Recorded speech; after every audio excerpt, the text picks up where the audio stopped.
Hello, എല്ലാവർക്കും എൻ്റെ YouTube ചാനലിലോട്ട് സ്വാഗതം. ഇന്നത്തെ ഒരു വീഡിയോ എന്ന് പറയുന്നത് ഫാഷൻ ടിപ്സ് ഫോർ ലേഡീസ് ഇതിനെക്കുറിച്ചിട്ടാണ് പറയാൻ പോകുന്നത്. ആദ്യമായിട്ട് എന്ന് പറയുമ്പോൾ ചൂടിദാർ സെറ്റും ഇല്ലെങ്കിൽ കുർത്ത സെറ്റ് പിന്നെ ഗൗണൊക്കെ ഉടുക്കുമ്പോൾ ഇങ്ങനത്തെ ഒരു സ്റ്റീൽ വാച്ച്, സ്റ്റെയിൻലെസ് സ്റ്റീലിൻ്റെ വാച്ച് കെട്ടുന്നതാണ് നല്ലത്. നല്ല എലിഗൻറ്റ് ലുക്കും റിച്ച് ആൻഡ് ക്ലാസി ലുക്കുമാണ് നമുക്ക് തരുന്നത്. പിന്നെ അടുത്തതെന്ന് പറയാനായിട്ടുള്ളത്, സാരി ഉടുക്കുമ്പോൾ ജ്വല്ലറി ഒന്നും ഉടുക്കാൻ പാടില്ല, ഹെവി ആയിട്ടുള്ള ജ്വല്ലറി. പിന്നെ നിങ്ങൾക്ക് വേണമെങ്കിൽ ഇത് ബ്ലാക്ക് മെറ്റലിൻ്റെയോ ഇല്ലെങ്കിൽ ചെറുതൊരു ചെയിൻ പോലത്തേത് ഉടുക്കാവുന്നതാണ്, തിന്നായിട്ടുള്ളത്. ഇതും ക്ലാസി ആയിട്ടുള്ള ലുക്ക് തരും ഞങ്ങൾക്ക്. പിന്നെ ഞങ്ങളുടെ ഒരു ഫാഷൻ ഒരു തിങ്കിങ് അതും ഇമ്പ്രൂവ് ആകും. ഫാഷൻ ട്രെൻഡ് എന്ന് പറയില്ല അത്. പിന്നെ അടുത്തതെന്ന് പറയുമ്പോൾ എപ്പോഴും കയ്യിൽ വള ഉടുക്കുമ്പോൾ എപ്പോഴും ഗോൾഡിൻ്റെ ഉടുക്കാൻ പാടില്ല. അതായത് നൈറ്റ് ഡ്രസ്സ് ഉടുക്കുമ്പോൾ, അതായത് നിങ്ങൾ വീട്ടിൽ നൈറ്റി ഉടുക്കാം, ഇങ്ങനത്തെ നൈറ്റ് ഡ്രസ്സൊക്കെ ഉടുക്കുമ്പോൾ ഗോൾഡൊന്നും ധരിക്കാതിരിക്കുക. ഒരു ബ്രേസ്ലെറ്റ് പോലെ തിന്നായിട്ടുള്ള ഒരു ബ്രേസ്ലെറ്റ് ഇല്ലെങ്കിൽ തിന്നായിട്ടുള്ള ഒരു വള ഉപയോഗിക്കാവുന്നതാണ്.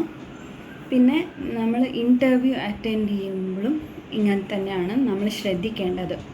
ഇൻ്റർവ്യൂവർ ശ്രദ്ധിക്കുമ്പോൾ എപ്പോഴും ഇപ്പോൾ എയർ ഹോസ്റ്റസ് ഇൻ്റർവ്യൂ ആവാം, ഇങ്ങനെയൊക്കെ ആകുമ്പോൾ ഇത് ചില എയർലൈൻസിൽ ഇങ്ങനെ ബൺ കെട്ടാൻ പറയും. മേലെ എല്ലാം ചീന്തിയിട്ട് നീറ്റായി ബൺ കെട്ടി പോകുന്നത് അതൊരു എയർലൈനിൽ സ്റ്റാൻഡേർഡ്സ് പറഞ്ഞിട്ടുണ്ടാകും, ഗ്രൂമിങ് സ്റ്റാൻഡേർഡ്സ്. അങ്ങനെ ഇല്ലെങ്കിൽ നിങ്ങൾക്ക് വേണമെങ്കിൽ ഒരു പോണി ടെയിൽ ഇടാവുന്നതാണ്. അതായത് ഈ ബേബി ഹെയർസൊക്കെ ഒന്ന് ഒതുക്കിയിട്ട് നീറ്റായി ചീന്തിയിട്ട് ഒരു ഹെയർ പിന്നൊക്കെ ഇട്ടിട്ട് നിങ്ങൾക്ക് പോണി ടെയിൽ ഇടാവുന്നതാണ്. അങ്ങനെ ഇടാം. പിന്നെ എപ്പോഴും വീട്ടിലുണ്ടാവുകയാണെങ്കിൽ എപ്പോഴും ഒരു ക്ലിപ്പ്, ചെറിയൊരു ക്ലിപ്പ് ഇല്ലെങ്കിൽ ചെറിയൊരു ബാൻഡ് മുടിക്ക് പിന്നെ ഇടാവുന്നതാണ്. അത് നീറ്റായി ഉടക്കമൊന്നും ഇല്ലാണ്ട് നമുക്ക് നോക്കാൻ ആവുന്നതാണ്. പിന്നെ അടുത്തതെന്ന് പറയാനുള്ളത്, ഈ ടീച്ചേഴ്സ്, പിന്നെ ഇങ്ങനത്തെ ഈ ഫ്രണ്ട് ഓഫീസ് എക്സിക്യൂട്ടീവ്, ഹോട്ടലിൽ ജോലി ചെയ്യുന്നവർ, പിന്നെ നോർമലായിട്ട് ഓഫീസിലൊക്കെ ജോലി ചെയ്യാൻ ഇങ്ങനെ റിങ്സൊക്കെ ഒന്ന് ശ്രദ്ധിച്ചിടുക. അതായത് സ്റ്റൈലിഷ് ആയിട്ടുള്ള തിൻ റിങ്സ് കിട്ടും, അങ്ങനത്തെ അതിടാം. അത് പ്രൊഫഷണൽ ലുക്ക് തരും. പിന്നെ ടീച്ചേഴ്സ് ജോബ് ആകുമ്പോൾ നീറ്റായിട്ട് സാരി ഉടുത്തിട്ട് അതിന് വേണ്ട ഒരു ആക്സസറീസ് മാത്രം ഉടുക്കുന്നതാണ് ഏറ്റവും നല്ലത്. ഇതാണ് ബേസിക്കായിട്ട് പറയാനുള്ളത്. പിന്നെ വീട്ടിലുള്ള വീട്ടമ്മമാർക്ക് നോർമലായിട്ട് പൗഡറൊക്കെ ഇട്ട് കൺമഷിയൊക്കെ എഴുതിയിട്ട് ഒരു ചെറുതായി പൊട്ടൊക്കെ വയ്ക്കുന്നത് നല്ലതാണ്. പിന്നെ എപ്പോഴും മുടി നീറ്റായി ചീവി വയ്ക്കുന്നത് ഏറ്റവും നല്ലതാണ്. നമ്മൾ എപ്പോഴും വീട്ടമ്മമാർ എപ്പോഴും കിച്ചണിൽ ജോലി ചെയ്ത് വീട്ടുപണിയൊക്കെ ജോലി ചെയ്ത് ക്ഷീണിച്ചിട്ടുണ്ടാകും. എന്നിട്ട് ഫ്രഷായി കഴിഞ്ഞിട്ട് പിന്നെ നിങ്ങൾക്ക് ഈ ഒരു ബേസിക് റുട്ടീൻ ഫോളോ ചെയ്യുന്ന നന്നായിരിക്കും. പിന്നെ എപ്പോഴും ഡ്രസ്സ് കോഡ് അനുസരിച്ചിട്ട് വേണം, ഒക്കേഷനെ സംബന്ധിച്ച് വേണം ഞങ്ങൾക്ക് ഡ്രസ്സ് ചെയ്യാനായിട്ട്. അതായത് വെഡ്ഡിങ് ആവുമ്പോൾ വെഡ്ഡിങ്ങിന് സൂട്ടാവുന്ന പോലെ ഒരു സാരി, സിൽക്ക് സാരി ആവാം, ഇല്ലെങ്കിൽ ഒരു വർക്ക് ആയിട്ടുള്ള ഒരു സാരി ആവാം. ഇങ്ങനെ ഉടുത്ത് കഴിയുമ്പോൾ അതിന് മാച്ച് ആവുന്ന ആക്സസറീസ് വേണം ഞങ്ങൾക്ക് തിരഞ്ഞെടുക്കാനായിട്ട്. അപ്പോൾ dress according to your occasion. അപ്പോൾ ഈ ഫാഷൻ അറിയാനും അതൊരു സ്കിൽ തന്നെയാണ്. അപ്പോൾ നിങ്ങൾക്ക് ഫാഷൻ ഫോളോ ചെയ്യാൻ ഇൻട്രസ്റ്റ് ഉണ്ടെങ്കിൽ നിങ്ങൾ ഇതൊക്കെ ടിപ്സ് ഒന്ന് ഫോളോ ചെയ്യുക. പിന്നെ എപ്പോഴും വീട്ടിലിരിക്കുമ്പോൾ ഡിയോസ് ഉപയോഗിക്കുക, പിന്നെ പെർഫ്യൂംസൊക്കെ ഉപയോഗിക്കാൻ ശ്രദ്ധിക്കുക. പിന്നെ സ്വെറ്റ് ആവാണ്ട് ഇരിക്കാനും നോക്കണം. പിന്നെ ഒരുപാട് ഹൈഡ്രേഷനാണ് ഇമ്പോർട്ടൻറ്റ് ഇവിടെ. ഹ്യൂമിഡിറ്റി ഏരിയയിൽ ഉള്ളവർക്കും അല്ലാത്തവർക്കും എപ്പോഴും വെള്ളം കുടിക്കുന്നത് നല്ലതാണ്. അപ്പോൾ വേണ്ടാത്ത പ്രശ്നങ്ങളിൽ നിന്നും ആകെ ഒഴിവാക്കാനും പറ്റും, അവോയ്ഡ് ചെയ്യാനും ഇത് ഹെൽപ്ഫുള്ളാണ്.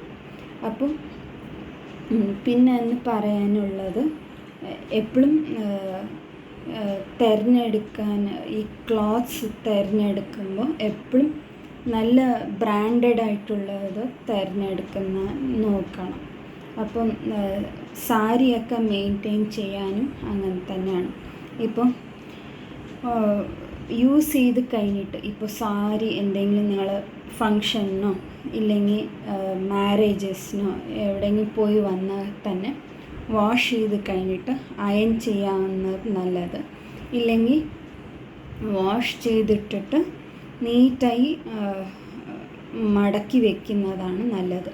ഈ സാരിയുടെ ബാഗൊക്കെ കിട്ടില്ല, അങ്ങനത്തെ പൗച്ചിലൊക്കെ ബാഗിലൊക്കെ ഒന്ന് നീറ്റായി ഒതുക്കി വെക്കുന്നത് നന്നായിരിക്കും. അതായത് കാലങ്ങളോളം ഞങ്ങൾക്ക് ആ വസ്ത്രങ്ങളെ സൂക്ഷിക്കാൻ പറ്റുന്നതാണ്.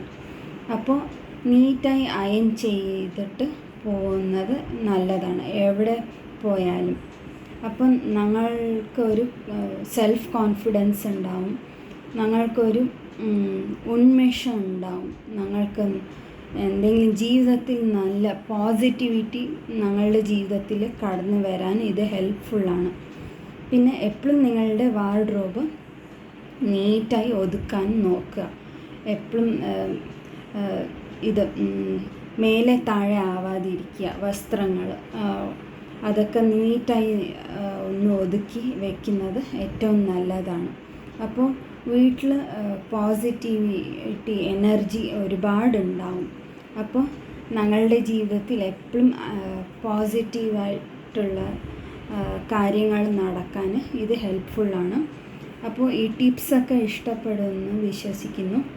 പിന്നെ ഇനിയൊരു കാര്യം പറയാനുള്ളത്, ഞാൻ കമ്മ്യൂണിറ്റി പോസ്റ്റിൽ ഇട്ടിട്ടുണ്ട് കാര്യങ്ങൾ. നിങ്ങൾക്ക് എങ്ങനത്തെ വീഡിയോസ് വേണമെന്ന് പ്ലീസ് ചെക്ക് ചെയ്യുക കമ്മ്യൂണിറ്റി സെക്ഷന്.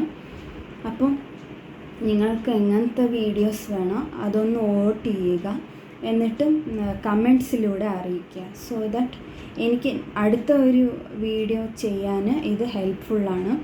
അപ്പം നിങ്ങൾക്ക് ഉപയോഗ വരുന്നത് പോലെ, ഹെൽപ്ഫുള്ളാവുന്നത് പോലെ, അതായത് ഹെയർ ടിപ്സ് ആവാം, ഫാഷൻ ടിപ്സ് ആവാം, സ്കിൻ കെയർ ടിപ്സ് ആവാം, പേഴ്സണാലിറ്റി ഡെവലപ്മെൻറ്റ് ടിപ്സ് ആവാം, പിന്നെ സാരി ഡ്രേപ്പിംഗ് ടിപ്സ് ആവാം. ഇങ്ങനെ ചില വീഡിയോസ് നിങ്ങൾക്ക് എങ്ങനത്തെ വീഡിയോസ് വേണോ അതൊന്ന് നിങ്ങൾ കമൻറ്റ്സിലൂടെ ഒന്ന് അറിയിക്കാൻ നോക്കുക. പിന്നെ വീഡിയോയിൽ എന്തെങ്കിലും പ്രശ്നം ഉണ്ടെങ്കിൽ തന്നെ ഒന്ന് ഫീഡ്ബാക്കിലൂടെ അറിയിക്കുക. ഈ വീഡിയോസൊക്കെ ഒന്ന് നിങ്ങൾ സപ്പോർട്ട് ചെയ്യാൻ നോക്കുക. അപ്പോൾ ഈ ചാനലിൽ സബ്സ്ക്രൈബ് ചെയ്യുക, സപ്പോർട്ട് ചെയ്യുക. ഇഷ്ടപ്പെടുകയാണെങ്കിൽ തന്നെ ലൈക്ക് ചെയ്യുക, ഷെയർ ചെയ്യുക. അപ്പോൾ അടുത്ത ഒരു വീഡിയോയിൽ കാണുന്നത് വരെ എല്ലാവർക്കും ബൈ.